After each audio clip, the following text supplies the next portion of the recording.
घटनेचे पडसाद आता सर्वत्र उमटताना दिसतात। अशातच भीम संघर्ष सेनेनं या घटनेचा निषेध करत खेड शिवापूर टोल नाक्यावर आंदोलन केलंय। यावेळी संतप्त आंदोलनकर्त्यांनी टायर जाळण्याचा प्रयत्नही केलाय। यावेळी पोलिसांनी परिस्थिती नियंत्रणात आणण्यासाठी आंदोलकांची धरपकड केली आहे।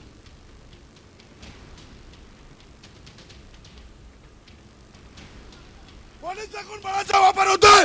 आमच्यासारखेचा आवाज दाबण्याचा प्रयत्न करतात। आमच्यासारख्याचा आवाज दाबण्याचा प्रयत्न करतात।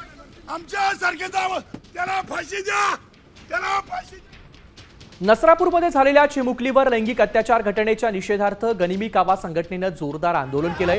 पुणे सातारा रस्त्यावर टायर जाळून निषेध केला। यावेळी जोरदार अशी घोषणाबाजी देखील करण्यात आली आहे।